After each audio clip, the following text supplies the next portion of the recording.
Every team, every topic, everywhere. This is Believe.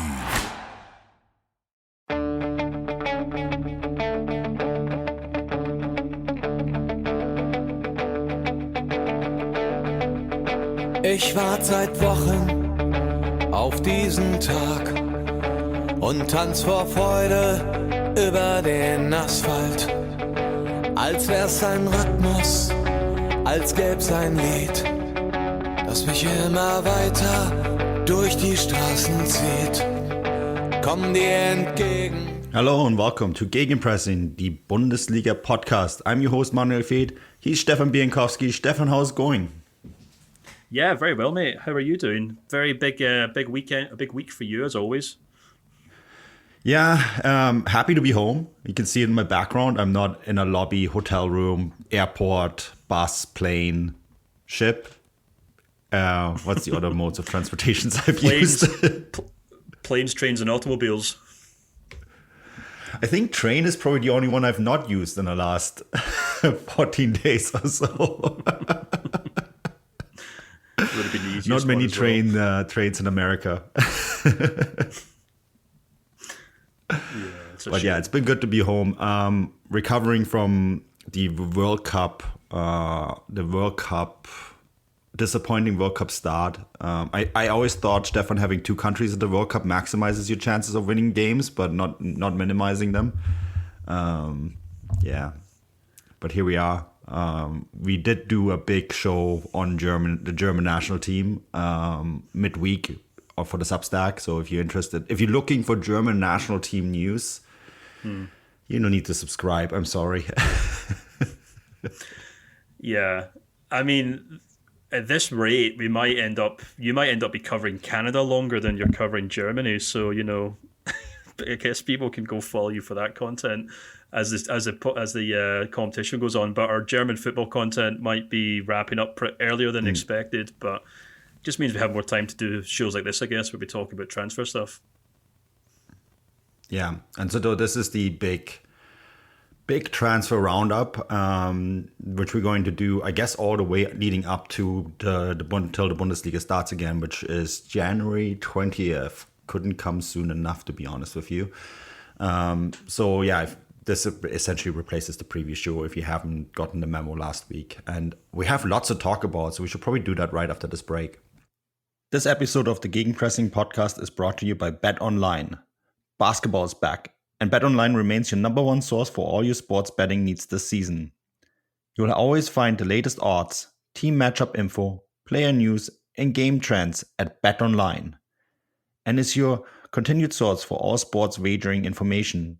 BetOnline features live betting, free contests, and giveaways all season long. Always the fastest and easiest way to bet all your favorite sports and events, whether that's NFL, NBA, NHL, MMA, tennis, boxing, or even golf.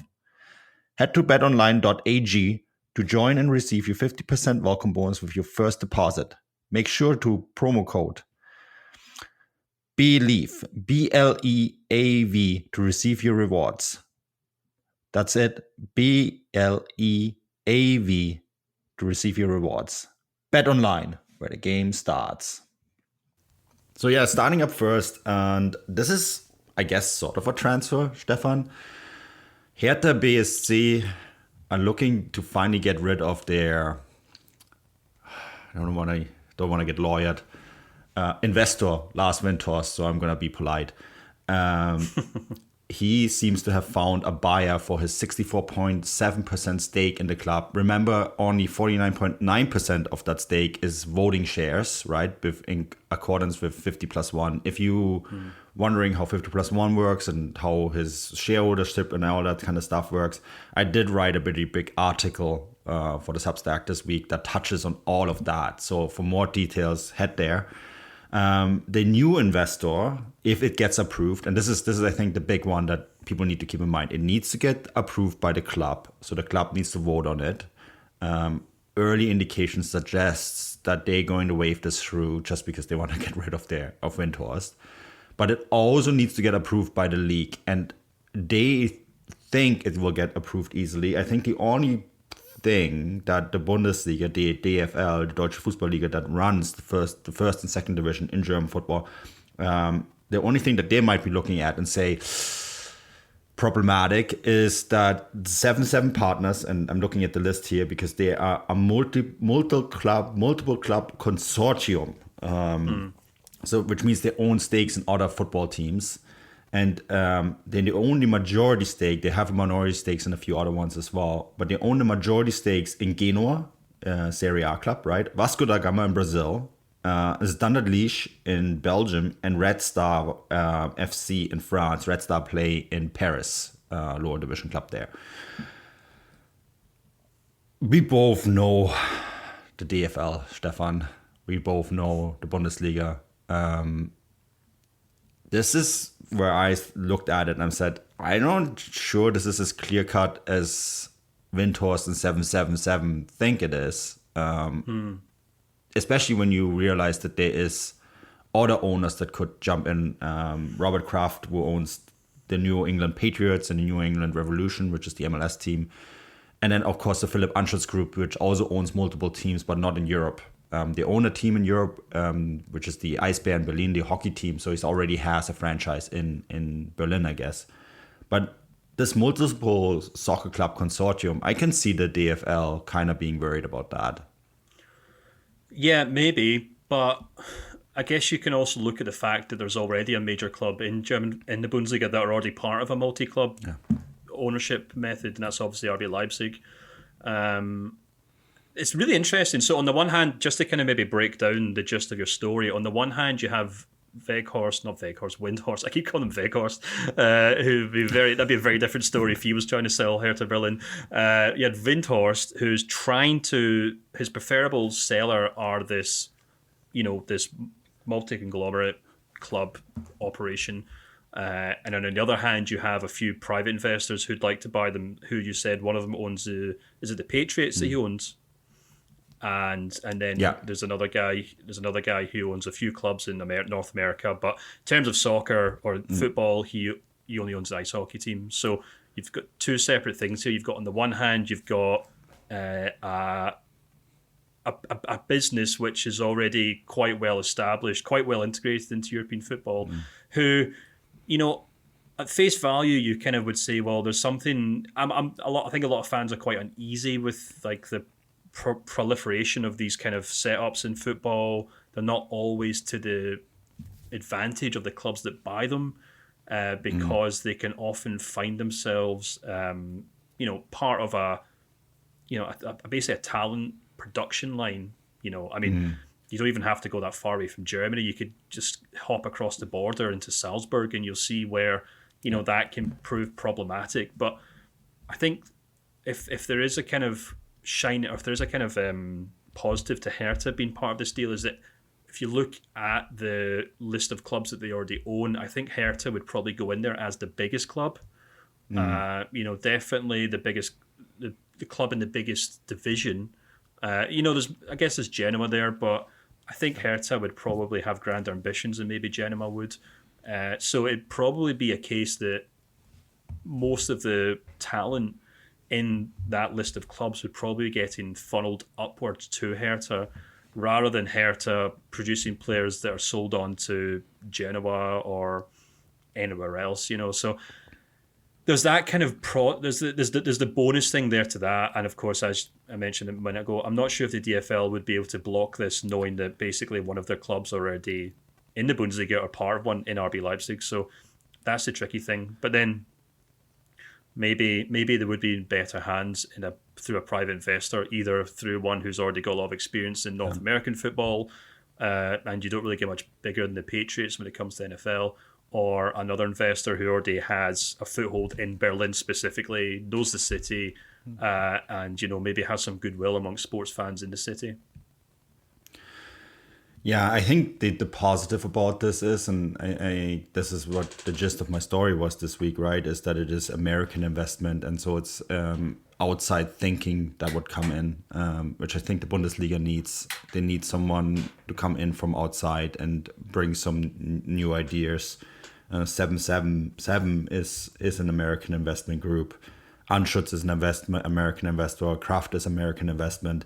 I guess that's the positives about the story, if that makes sense, that you will have maybe someone come in and actually trying to modernize what is an old German institution, really old German institution in Hertha.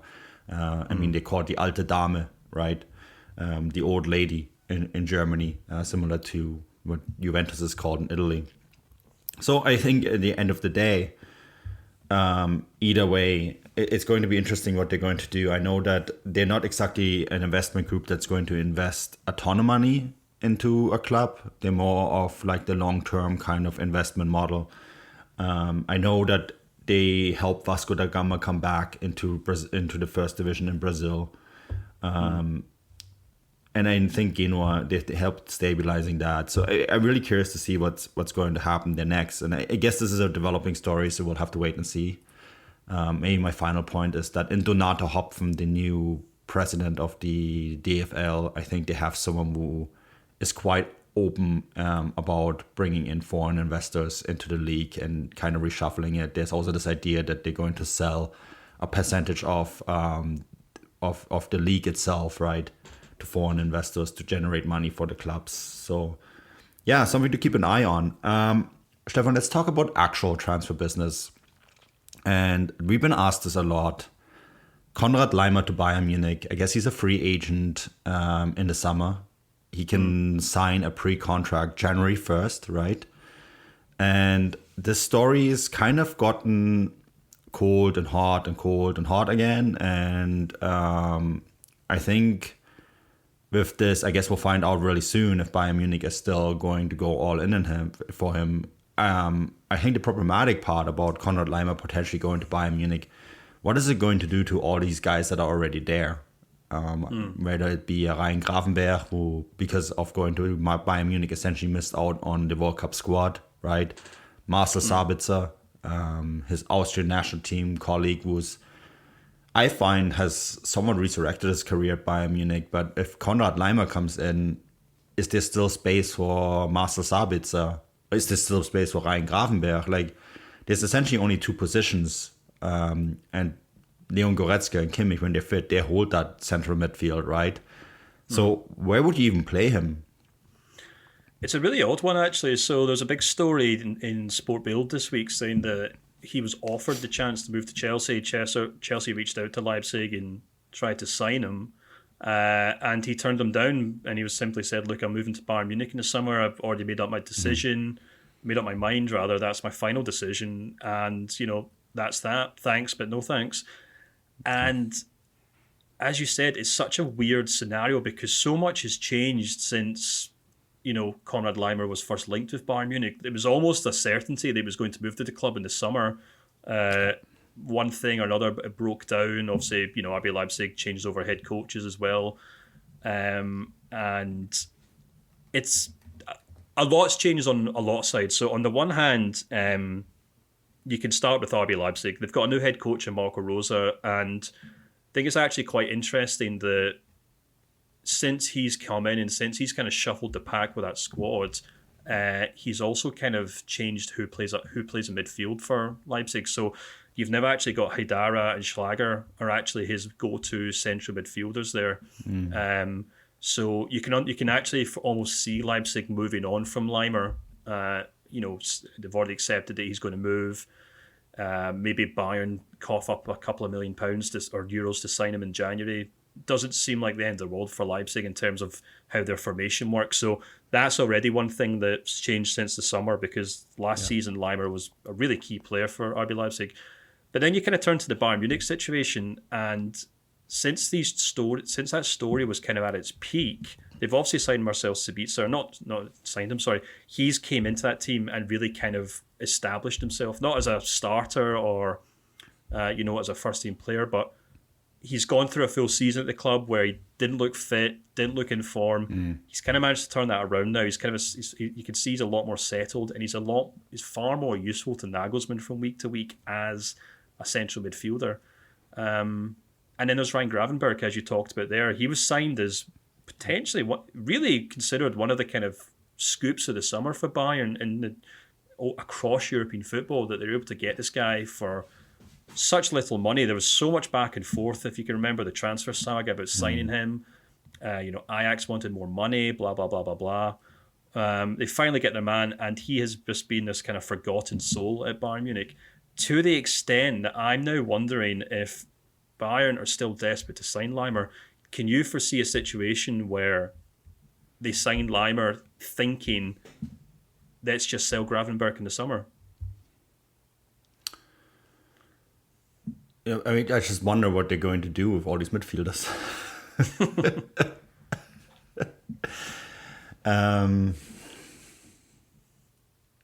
Yeah, I mean, I'm pausing because I'm actually wondering what they're going to do with Gravenberch, right? I think we have to remember too that Ryan Gravenberch is just 19, and I think he's 20 now, right? But at the time of signing, he was only 19, and he's playing or supposed to play in a central role for Bayern Munich. In a position that is, as I said earlier in the show, heavily occupied by Joshua Kimmich and Leon Goretzka. And Kimmich is the face of this team, right? And he's not going to give up that position willingly or freely.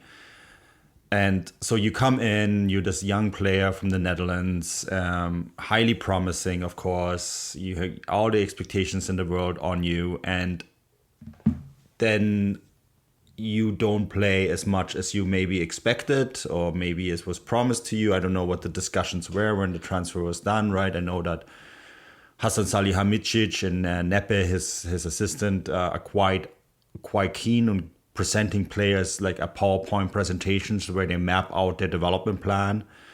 And I think that it would be curious to see what was offered and promised during these presentations. But I think that, him ultimately missing out on the World Cup squad will give him some thoughts on his future. And he's essentially, I think, has like half a year to make the squad.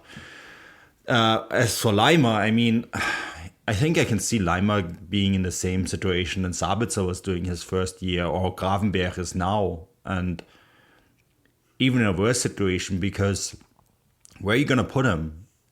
Stefan, I'm actually kind of surprised that they're chasing this, because Lucas Hernandez came out, now we're down with a major injury, right? And you almost wonder if Bayern Munich, knowing their abundance in midfield, are going to look at that left back position or even center back position and say, well, Benjamin Pavard wants out, Lucas Hernandez has an ACL and is probably out for the rest of the season. I almost wonder if they, unless Konrad Laimer can play center back or left back, I don't think they're going to go for that this winter. I could see them maybe do a depth signing in defense instead. Yeah, it does make you think that, because Salihamidzic was asked that this week, wasn't he, about January signings and whether they're going to make a replacement for Hernandez. And of course he said no. He said, we're happy to kind of just deal with it. And, he came out of the usual party line that it's very hard to find quality in January, which is understandable. But I completely agree with you. The Laimer story just baffles me, because they need strikers, they need defenders, maybe they need some fullbacks. Maybe they need a goalkeeper, but central midfield is a position that Bayern Munich really don't have to worry about unless they have plans to sell Gravenberch or Sabitzer, which, as things look unlikely. I just feel like Sabitzer is Nagelsmann's man. He's a guy. He's just like a very handy player for him to have. I'd be very surprised if he was happy to let him move on. And then, unless there's something specifically wrong with Gravenberch, in which case, maybe personality-wise, he doesn't get on with the head coach, or he's not developing as well as they thought he would be, and they can move him on at some point. We saw that with Renato Sanchez, for example, in the sense that they signed a player based on promise that didn't quite work out. So Bayern sold him with kind of key fees involved, which meant they made their money back in the long run, maybe. But I'm not suggesting that's really the case per se. I'm just pointing out that all these kind of boulders would have to move before Konrad Laimer had a clear shot at picking up game time at Bayern Munich. So really odd. And I think another kind of player in that Netherlands squad is far more likely to be of use to Bayern, which is another player who was linked to them this week, wasn't it? Yeah. Can we talk really quickly one more time about Gravenberch? Because before we go to the other player that's linked to Bayern, I just want to really heavily point out that he's still 20. And it takes time for young players like that to develop. And I think, and I'm curious what you think about this before we move on to all these other great topics. The Bundesliga this year is weird that we only have really 15 games before the break, right? We're not even at the halfway point. And so, because we have a similar scenario with Mathys Tel, who hasn't played as much maybe as people thought. But I mean, we're not even halfway at the season yet, and there's still lots of games to come once the World Cup is wrapped up, and there's probably still lots of players to get hurt at the World Cup. So I almost wonder if this is just too early to judge a player like Gravenberch. What do you think? Oh yeah, absolutely. I feel like there's a lot of fanfare about him arriving at the club, and I am suspicious as to why he just hasn't been getting any game time. I mean, Mathys Tel has at least been getting on when Choupo-Moting's rested or in lesser games. So he is at least getting starts, and he's actually showing what he can do. Gravenberch just hasn't had an opportunity to do that at all, which is a little suspicious. But as you said, there's no real need for him at the moment, and it's because of Bayern's obviously strength and depth in that position. I just feel quite bad for the player because as you said a moment ago, he was a Netherlands international. He moved to Bayern specifically because if he'd moved to the Premier League, then he maybe would have got shuffled out of the pack and not picked up enough game time, and that's ultimately what's happened at Bayern. So I can't imagine the players delighted with how things are going at Bayern Munich at the moment. And would certainly not go so far as to say that he has to kind of move to get game time, but if he's reading the papers at the moment and seeing Konrad Laimer, not specifically the player himself talking about a move to Bayern, but if that's a done deal, then he's probably on the phone to his agent thinking, if I can't get game time right now at Bayern Munich, what's going to happen when Konrad Laimer, who, by the way, is another favourite of Julian Nagelsmann's, gets into this team? Because he's already got 3 guys in front of him as things stand at the moment, and it could be 4 by the time the summer comes around. Yeah, or earlier. It could be earlier than that if Leipzig decide to cash in. Interesting one to keep an eye on for sure. All right, so I had the opportunity to sit down with Florian Wirtz in St. Louis. Stefan, that interview is now out on Transfermarkt, published this morning while I was still asleep. So thank you for taking care of that. But I thought it was really interesting talking to Florian in St. Louis, one of the first major interviews he's actually given to any outlet. And there's been a lot of rumors about Barcelona. And what was your takeaway from what he said about the Barcelona links, that he was actually not a Barcelona fan, but a Lionel Messi fan? Is this PSG now rubbing the hands? Yeah, so a bit of inside baseball here. We were obviously kind of discussing what to ask him before you sat down with him, and one of the things I suggested was, well, there's this quote that he gave when the poor guy was probably still in primary school, or, well, elementary school, I guess Americans would call it, where he said he was a big Barcelona fan, and it keeps coming up and up again whenever these relentless transfer stories come about. So I was like, maybe ask him what happened there, and as you said, he brought it up and he said, look, I was never a Barcelona fan. I was a Lionel Messi fan, which I think is just extremely telling. I mean, maybe he's just trying to be polite and be coy as to, where he could move.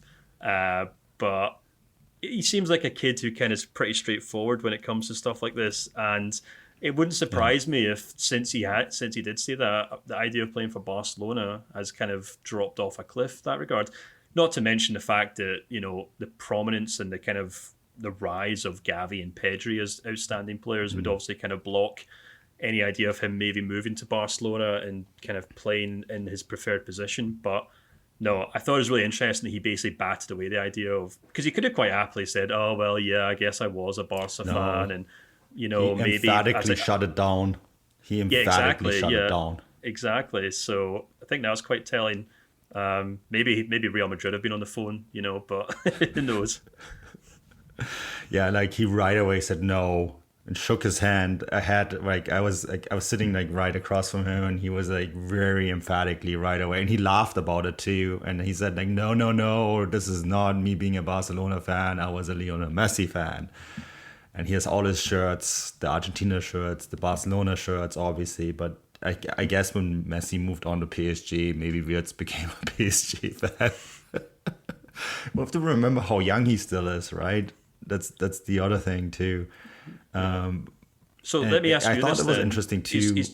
He's obviously always linked to Bayern Munich as well. He's Yeah. pictured with a Bayern Munich top at some point, which he kind of came out and said, well, look, it's just a shirt that I swapped with a player after a game and I've just trained in it. But Bayern or the other club he's constantly linked with, do you think that's something that is likely or less likely, or do you think it's Premier League or nothing at this point?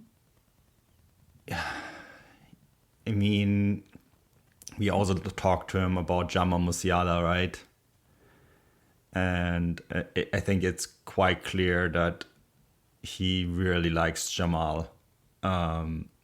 And I think the way he explained it too is that they're complementary to one another because they're different players, right? In a lot of ways, Jamal is more the elegant kind of Bambi-like player, whereas Florian is more direct. I mean, in their own right, it's kind of bad that we're being deprived of Florian Wirtz and Musiala at this World Cup tournament because I think they are the equivalent of Gavi and Pedri, right?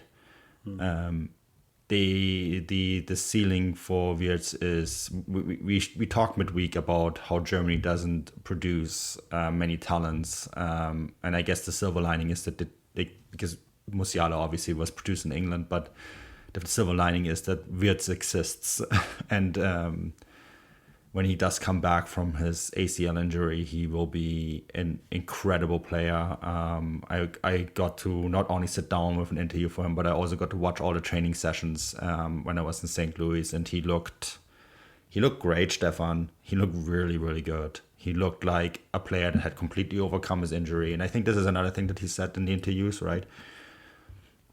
And you could see his eyes light up when he was talking about Jamal. And I think that's maybe what Bayern can say is like, look, you and Jamal Musiala could be for Bayern what Gavi and Pedri are for Barcelona. You could be the centerpiece of a team that is going to go forward for the next decade and not only dominate European football, but also leave a big mark on German football. And I think that is a good selling point. In that regard, I know that Leverkusen will want at least 100 million euros. Yeah.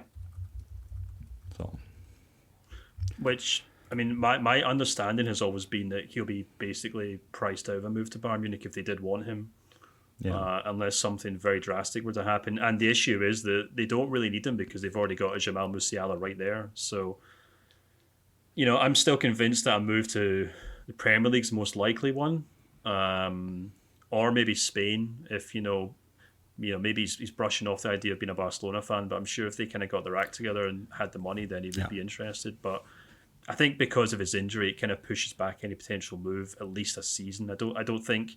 Be very surprised. I mean, you never know. Maybe he comes back from the winter break and he has a great end to the season, and then everything gets accelerated. But I'd be quite surprised if he did actually move in 2023. I think 2024 is maybe the most likely move for him.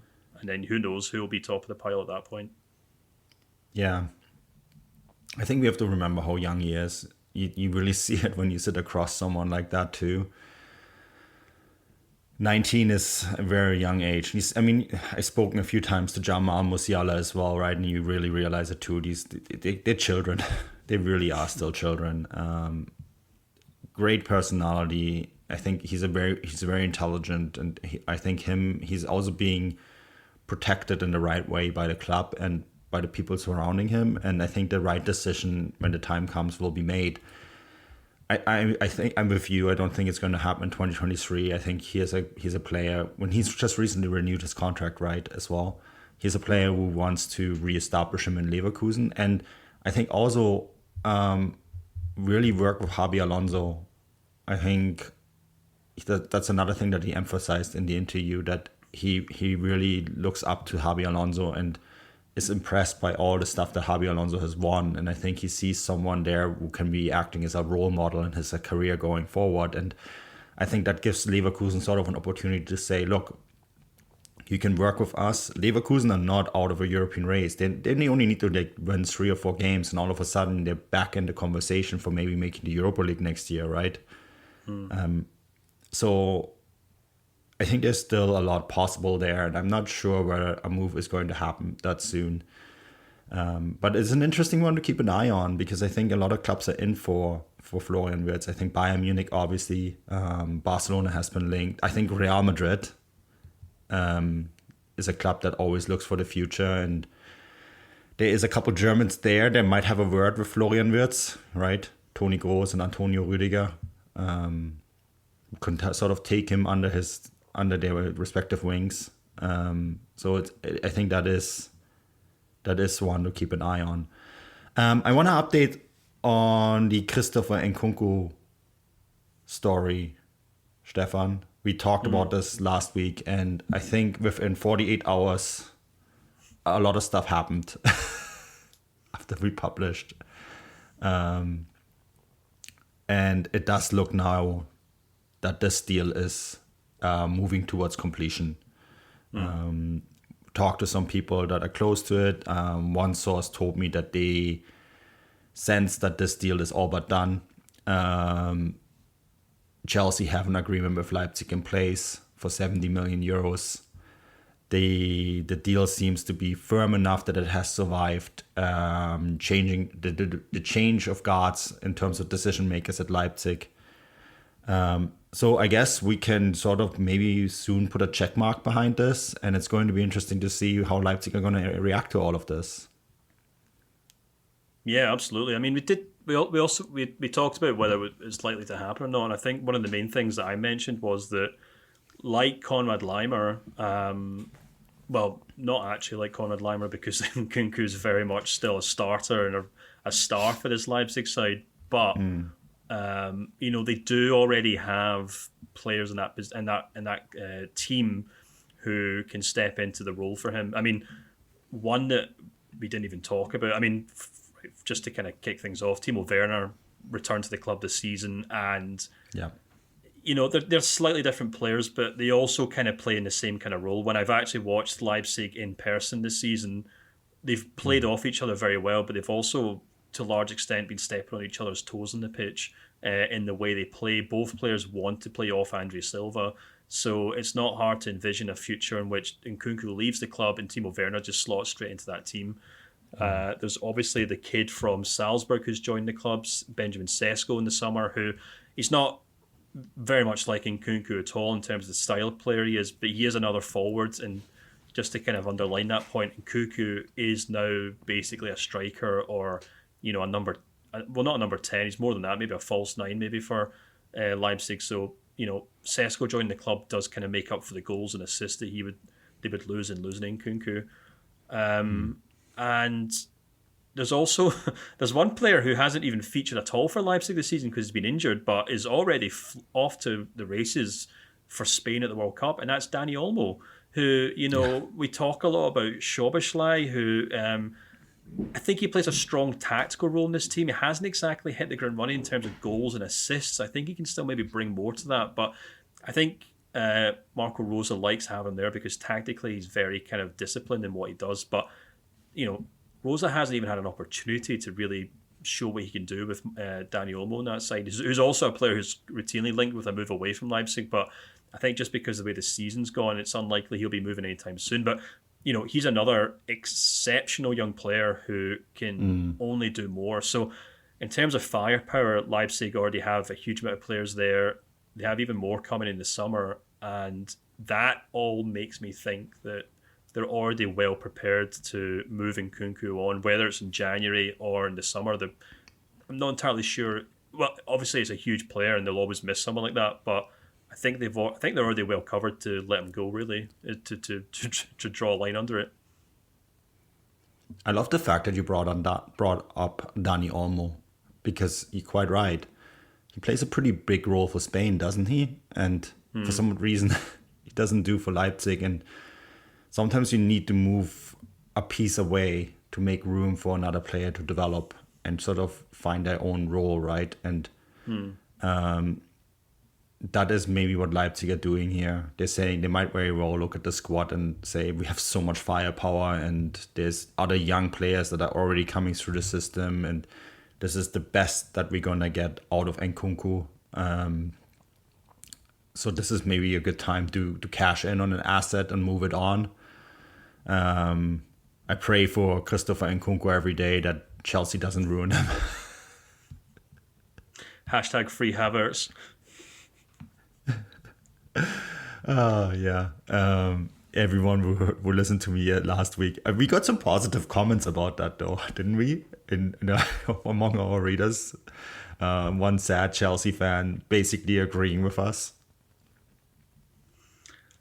Yeah, absolutely, and it's a problem because it's a genuine problem because Chelsea do seem to continue wasting strikers. Timo Werner's a good example of that. I'd be intrigued to hear if Nkunku has been reaching out to him to ask him for his advice on things at Chelsea, but no, yeah, it does seem to be something of a done deal. It's been something that's been in the works for a long time now. It'll be interesting to see if they kind of go double or nothing and pick up Guardiola as well in January. We'll have to kind of wait and see in that regard, but yeah. It'd be a shame to see him leave the Bundesliga because I think he probably has been one of the most, undoubtedly he's been one of the best players, arguably the best player over the last 12 months or so. But that's just kind of the nature of football. And yeah, I think it's now a deal that suits all parties. And as you mentioned, we're now actually at a point now where Leipzig are maybe gently nudging him out the door because they've got so many players that they'd like to move on to the next level. Even though guys like Szoboszlai are getting game time, you can easily see that Nkunku is carrying a lot of the responsibility in that team. And it's about time maybe he does move on and some of these other younger guys start to step up and show what they can do. Yeah, I think so too. Okay, finally, Stefan, this falls under the category where he's going to play. This is Cody Gakpo.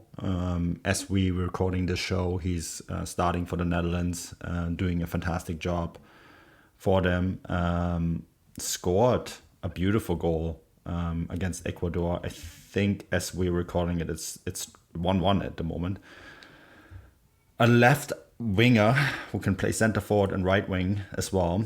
His market value has gone through the roof. He's now worth 45 million euros. Bayern Munich are one of the teams in for him. Where are they going to play him? Yeah, it's an interesting one, isn't it? I actually quite like this rumour, I must be honest with you. Yeah, me too. Me too. The guy's been linked to a lot of clubs. Manchester United are probably the most prominent ones in England. Because they need a striker. He's been kind of lined up as this potential Ronaldo replacement in January, which would make a lot of sense for Man United because he is almost like a kind of traditional number 9, isn't he? And I think he gets a lot of headlines because he's one of the few players in Europe that's keeping up with Erling Haaland in terms of his goal scoring record. Now, scoring goals in the Eredevisie is a very different task from scoring goals in the Premier League, but he's still a very impressive performance so far this season, and the fact that he's scoring goals for the Netherlands as well in the World Cup just goes to show that he's perfectly capable of making a step up. I think we've talked about Harry Kane moving to Bayern Munich for much of the season, and why that makes a lot of sense. And I actually think this probably makes more sense than Bayern going out of their way to sign Harry Kane because he's a young player. He's probably going to cost half as much. I think Transfermarkt have got him set maybe. I don't know what we've got our market value at, Matt, but I know that 45 million. Well, there we go then. In Holland they're suggesting, I think it was Marco Timmer saying that he would go for 50 million euros, which to me seems like a really good deal, to be honest with you. If I was Bayern Munich, it suggests to me that they maybe might have to kind of start considering contingency plans for some of the players they do have in that team. Obviously, Choupo-Moting's done very well, but whether he's willing to sit around for a while, who knows? And then you start wondering about whether Sadio Mane and Thomas Muller, what happens to them in the future as well. But in terms of the long term, I can see a really nice situation where Gakpo's there, Matthias Tell's there, and that's two young players who, basically sort out your front line for the next 5, 6, 7 years at least, if they can hit the ground running. So it'd be interesting to see if Bayern do start to muscle their way in here, because like Bayern Munich, like Manchester United, like Real Madrid, maybe like Liverpool, who, although I don't think they're maybe quite there because they just signed a striker, but like Real Madrid and Man United, Bayern are probably sitting there thinking, well, we need to sign a striker at some point, a number 9, since this whole Sadio Mane situation isn't working out as well. So if we want Gakpo, we might have to move fast, and it wouldn't be the first time that they've kind of stepped in at the 11th hour and kind of stolen a player from right underneath Manchester United's nose. He would also be a great Nkunku replacement. Leipzig, yeah, possibly. I think, like we just said, I think Leipzig already have their 2 or 3 Nkunku replacements, so I think they're good for that. But what if you can have another one? I mean, they have the money now, right? So no, absolutely. I mean, is this what you're going to put your neck out in the line and say he's moved to Leipzig? No. I don't radio me. I'm just making a rumor out of thin air. I just think that the profile is really interesting in comparison, right? Because it's not a natural center forward, but someone who can play also on the wing, and so it kind of makes sense in a way. But yeah, I think if Bayern Munich want to step in here and get this done, they're probably getting it done. I think Bayern Munich is kind of like Real Madrid in that way, right? If they come calling, then it's really hard for players to turn that down. Yeah. Only thing I would really add to the Bayern Munich thing is I think that kind of move does come with repercussions. There's a very obvious thing. You could definitely look at that team and say, look, they don't have a number 9. They haven't properly replaced Robert Lewandowski, so signing a striker makes a lot of sense. But there are kind of ripples that it puts through the squad, which I think that do cause issues. For a start, Choupo-Moting's been getting a lot more game time because Nagelsmann's basically accepted that he should be playing with number 9.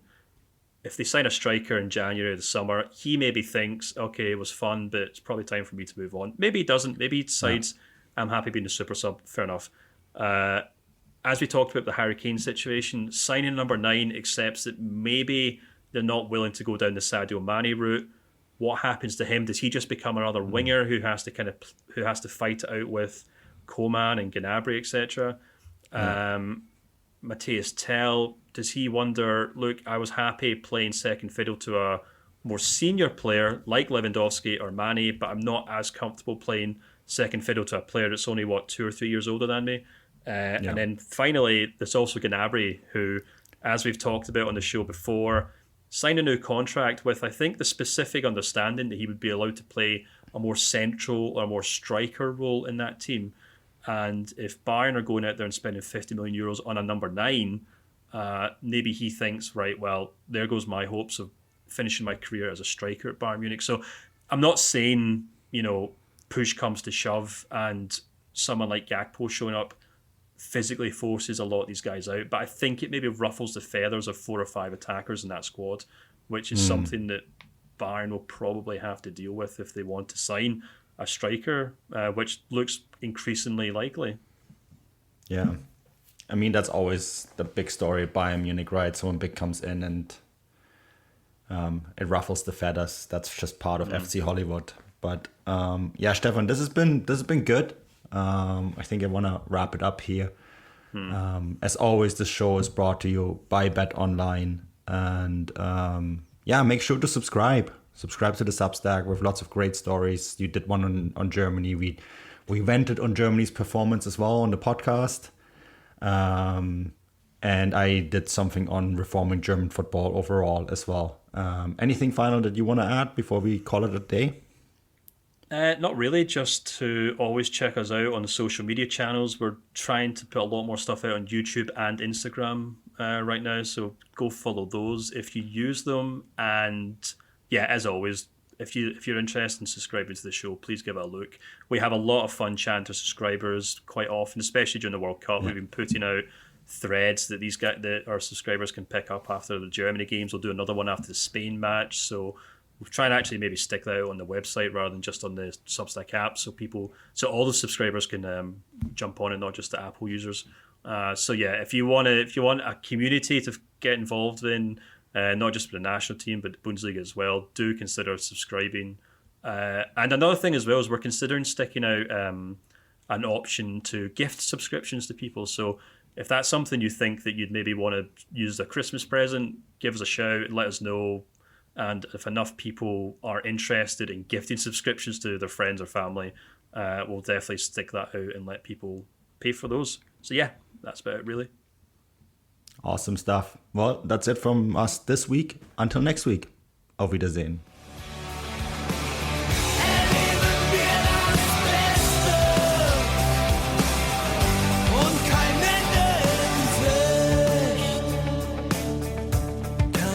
In Sicht.